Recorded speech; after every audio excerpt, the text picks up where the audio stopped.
Allele term coined bye Johansson. Johansson के द्वारा allele term दिया गया है।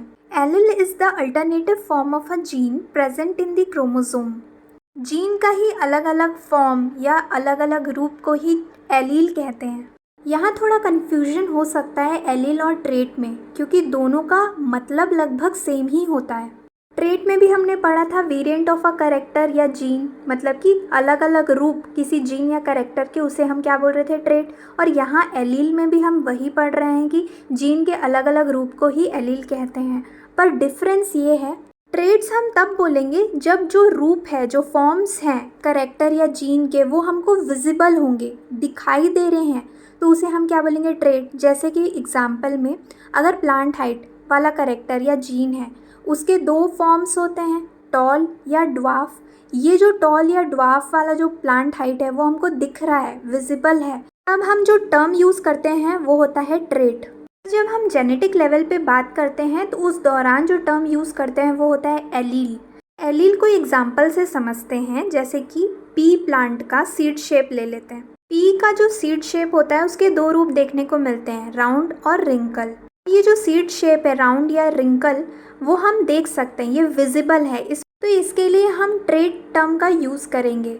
पर अगर हम इसे जेनेटिक लेवल पे देखें तो किस प्रकार के जीन संगठन या जेनेटिक कॉन्स्टिट्यूशन की वजह से इसका जो सीड शेप है, राउंड या रिंकल आ रहा है, तो उस समय हम एलील टर्म का यूज़ करेंगे।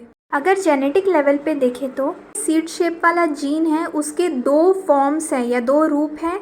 डोमिनेंट फॉर्म जैसे कि कैपिटल आर या कैपिटल आर स्मॉल आर, जिससे कि राउंड सीड शेप बन रहा है, और दूसरा रेसेसिव फॉर्म है स्मॉल आर, जिससे कि रिंकल्ड सीड शेप बन रहा है। तो ये जो कैपिटल आर स्मॉल आर, ये क्या होंगे, एलील्स होंगे सीड शेप के। इससे हम समझ सकते हैं कि एलील्स जो हैं वो डोमिनेंट भी हो सकते हैं और रेसेसिव भी हो सकते हैं। नेक्स्ट है locus. Locus term coined bye Morgan.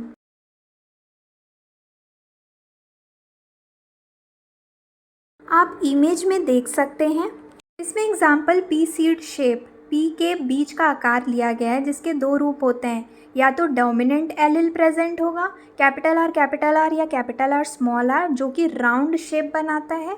वहीं दूसरी तरफ रेसेसिव एलील स्मॉल आर होगा, जो कि रिंकल सीड शेप बनाता है। तो लोकस का मतलब है एलील क्रोमोसोम में किस जगह पे है या किस पोजीशन पे प्रेजेंट है, उसे ही हम लोकस कहते हैं। अगर इजी वे में समझे तो घर जहाँ एलील रहता है उसे ही लोकस कहते हैं। तो आप इमेज में देख सकते हैं कि जो एलील्स हैं, चाहे वो डोमिनेंट एलील हो कैपिटल आर या कैपिटल आर स्मॉल आर, या रेसेसिव एलील हो स्मॉल आर, वो जिस जगह पे क्रोमोसोम में प्रेजेंट हैं या उपस्थित हैं उसे ही हम लोकस कहते हैं। नेक्स्ट है phenotype. The term phenotype coined bye Johansson. Johansson के द्वारा टर्म फिनोटाइप दिया गया।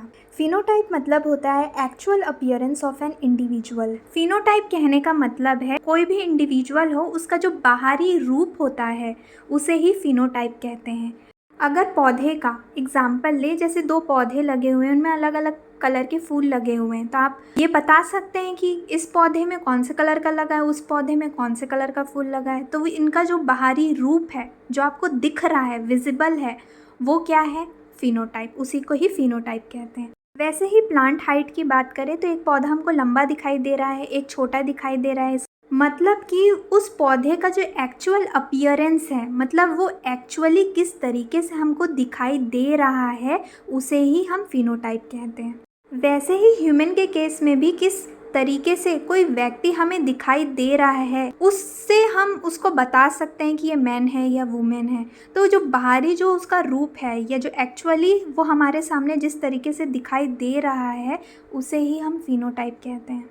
Genotype term coined bye Johansson. Johansson के द्वारा जीनोटाइप टर्म दिया गया है। जीनोटाइप क्या है? It is the genetic constitution of an individual. इसे एग्जाम्पल से समझते हैं, जैसे कि एग्जाम्पल लेते हैं प्लांट हाइट का। तो प्लांट हाइट के दो रूप होते हैं, टॉल या ड्वार्फ।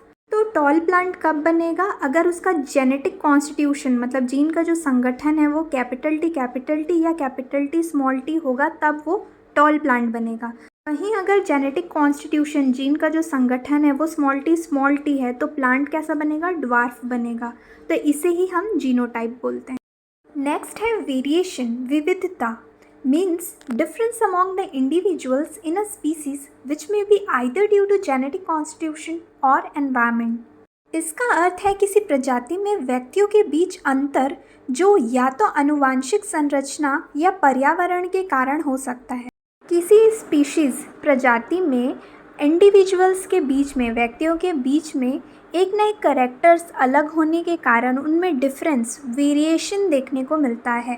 वेरिएशन या तो एनवायरनमेंट की वजह से होता है जिसे एनवायरमेंटल वेरिएशन कहते हैं, या फिर ये जेनेटिक कॉन्स्टिट्यूशन में चेंजेस आने की वजह से होता है जिसे हम जेनेटिक वेरिएशन कहते हैं। एनवायरमेंटल वेरिएशन मतलब कि वेरिएशन, डिफरेंस जब हमको देखने को मिल रहा है एनवायरमेंटल फैक्टर्स के कारण, जैसे light, temperature, pH, humidity etcetera, इनके कारण अगर हमको वेरिएशन या डिफरेंस देखने को मिल रहा है इंडिविजुअल्स में, जैसे कि प्लांट या ह्यूमंस में, तो उसे एनवायरमेंटल वेरिएशन कहते हैं। इसका बेस्ट एग्जांपल है हाइड्रेंजा प्लांट, जो कि one of the environmental factor जो कि है पीएच, इस पे डिपेंड करता है। अगर इस प्लांट को ऐसे सॉइल में लगा दिया जाए जिसका पीएच बेसिक हो तो ये पिंक फ्लावर्स देता है।